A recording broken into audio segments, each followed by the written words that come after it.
¿Dónde partimos? Mira, yo quiero hablar de toda la polémica que ha habido en el Congreso a propósito de lo que fueron declaraciones o resoluciones por votación de la Cámara de Diputados hace 50 años atrás. 50 años atrás. A propósito de los 50 años del golpe de Estado. ¿Qué resulta? A ver, el 22 de agosto del año 1973, una mayoría de la Cámara de Diputados emitió una declaración muy dura contra el gobierno de la Unidad Popular, diciendo que se había apartado de la Constitución. Algunos han considerado esto como una especie de invitación a dar un golpe de Estado. Eso ya son interpretaciones. A mí lo que me parece, y esto es una opinión bien personal, a mí me parece increíble no reescribir la historia, sino desconocer la historia. Y creo que a veces lo que hay es una especie de dicotomía que se crea entre memoria e historia. La memoria está cargada de subjetividad. La historia debería estar fundada más bien en los hechos. No podemos desconocer los hechos. En marzo del año 1973 hubo una elección parlamentaria en Chile. Se eligió completamente la totalidad de la Cámara de Diputados y un porcentaje del Senado. Y tanto gobierno y oposición de aquella época se la jugaron y creyeron que esa elección iba a ser definitiva. Y no lo fue para ninguno de los dos campos en virtud de lo que querían.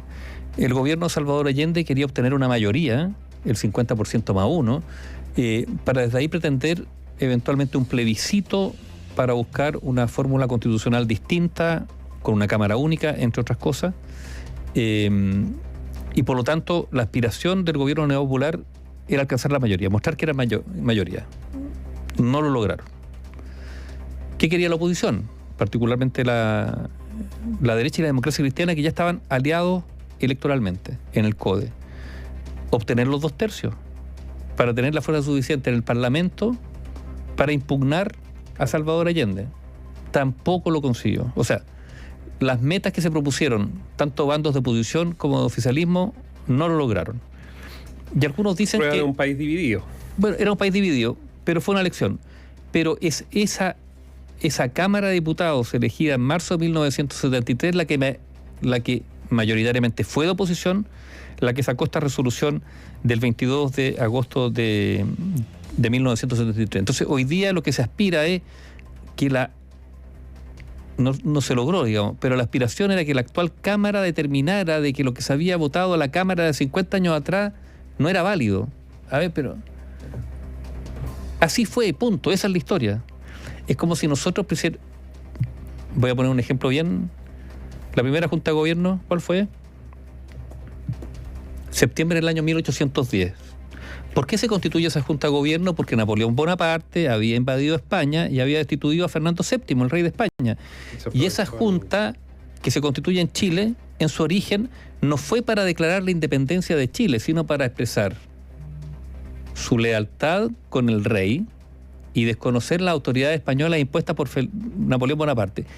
¿Sería válido que ahora dijéramos no, esa aclaración de la primera Junta de Gobierno en realidad no era tal? Lo que quiso decir fue que quería la independencia y no respaldar a Fernando VII. O sea, ciñámonos a los hechos de la historia, por duros y dolorosos que sean. Hubo una mayoría de la Cámara de Diputados elegida democráticamente en marzo de ese mismo año que emitió esa declaración, y esa declaración está, punto. Pretender desconocerla... Claro, que el debate, por lo que yo entiendo, lo que dijo José Miguel Insulza y varios, perdón, y que el presidente se sumó a través de redes sociales, no es el contenido de la carta ni los hechos, sino es el acto en sí, fue entendido recordar la historia. No, es que fue entendido como una provocación. Estoy digamos, planteando lo que decían quienes criticaron el punto. Ahí estamos hablando, ahí ya pasamos al tema más de la memoria que de la historia. Digamos, claro, son interpretaciones y subjetividades, pero mira, es como la carta de los 13 demócratas cristianos que firmaron después del golpe. Y hace un tiempo atrás la democracia cristiana dijo que esa carta interpretaba a la democracia cristiana. Bueno, yo creo que no, porque si lo hubiese interpretado habrían firmado todos los demócratas cristianos y la directiva de la democracia cristiana. El grupo de los 13 era una minoría, fue una minoría. Está bien, después la mayoría de la democracia cristiana se sumó, lo que tú quieras. Pero esa es la historia, eso fue lo que ocurrió. Entonces, a veces hay una intención, desde lo políticamente correcto, de empezar no a interpretar la historia, sino a decir, mira, lo que se quiso decir ahí no fue eso, sino otra cosa. A mí me parece muy, muy absurdo. Y además, como si no se hubiesen sacado lecciones de aquello, ¿no? Porque finalmente tú no puedes desconocer lo que ocurrió para después tratar de remediarlo. Hubo una mayoría, ¿y por qué? Bueno, porque eran momentos súper complejos en Chile. Hace 50 años atrás, la vía violenta estaba validada por muchos sectores de la política, por lado y lado, y por lo tanto, muchos consideraban a la democracia como simplemente un camino o un paso táctico para alcanzar el poder, pero no la consideraban como un valor en sí mismo, partiendo por el Partido Socialista del propio presidente Allende. Entonces, ya, yo creo que, fíjate, son 50 años donde más bien se tiende a enredar, no que a simplificar, que hacer una lectura transparente de los hechos.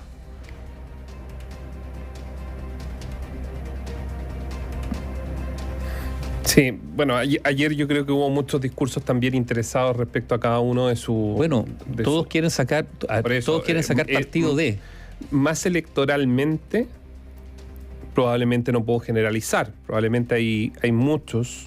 Yo creo que Armen Hertz tiene todo el derecho a llevar a su marido a Berger en una fotografía y donde ella quiera y al momento que ella quiera. Está bien, pero no puedes desconocer de que hubo una mayoría parlamentaria que en su momento opinó algo. Y eso fue lo que opinó, punto. Yo no puedo estar de acuerdo o no con lo que opinó, pero no empezar a tratar de... Sí, a mí lo único que me pasa con todo este debate, digamos, como una generación que vinieron después, y con todo el respeto, que en este minuto hay tantos proyectos, tantas leyes que discutir, que son trascendentes para... A mí ¿sabes lo que me pasa? Que darse el tiempo de seguir en debates que se pueden hacer fuera del Congreso perfectamente. Es que yo creo que estas son las cosas que han generado un desprestigio total de la política, además. No, están matando chilenos, se necesitan leyes para el Ministerio del Interior, de Seguridad, lo que ustedes quieran, pero hay tanto que trabajar en materia legislativa que creo que es sumamente importante acelerar. Este otro debate se tiene que dar. Yo no estoy diciendo que no, solo estoy diciendo que perdemos tiempo gritándose de un lado a otro, tratándose de lo peor, lo único que evidencia es un quiebre que hace, digamos, bueno, que 2.800 millones de dólares se hayan ido, que haya gente que tenga dudas respecto al futuro, porque Néstor, muestran un país totalmente dividido. Pero quizás el otro también. Hace 50 años hubo un quiebre. Y ese quiebre se dio, entre otras cosas, porque la política no fue capaz de solucionar las diferencias. A ver si partamos. Las crisis políticas se solucionan con política. Y lo de hace 50 años atrás fue un fracaso de la política. Partamos por ahí. Un fracaso rotundo de la política. O sea, y ahí veremos de cuáles son las responsabilidades, de quién y cómo.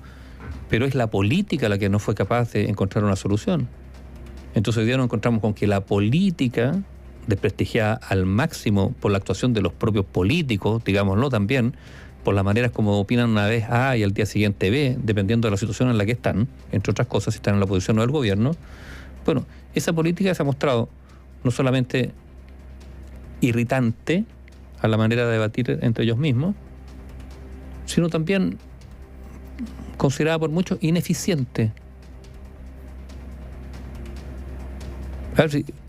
Y cuando eso ocurre es la democracia la que está, digamos, cojeando. Si lo grave es que son esos señores elegidos por todos nosotros que nos representan, sobre su actuación depende también la calidad de la democracia que el ciudadano percibe. Si son ellos los destinados, digamos, a resolver, a tomar decisiones, por algo están ahí, y muy bien además, digamos, con una dieta alta, con asesores, con buena parte de la vida solucionada. ¿Para qué? Bueno, para que trabajen y se pongan de acuerdo en soluciones para la vida de los ciudadanos. Entonces, cuando eso no es que no ocurra, pero empieza a ser tan dificultoso, tan precario y a veces tan poco eficiente, es la imagen de la política la que empieza a erosionarse. Porque nosotros habíamos... los políticos profesionales, porque eso es una profesión que ellos han adoptado, son tipos muy privilegiados. inamovilidad por 4 u 8 años, pega asegurada por ese periodo, por lo menos, un sueldo altísimo, grandes prebendas, poca fiscalización, también, poca fiscalización. O sea, cero fiscalización en el caso del Parlamento. Porque ellos mismos no puede ir a...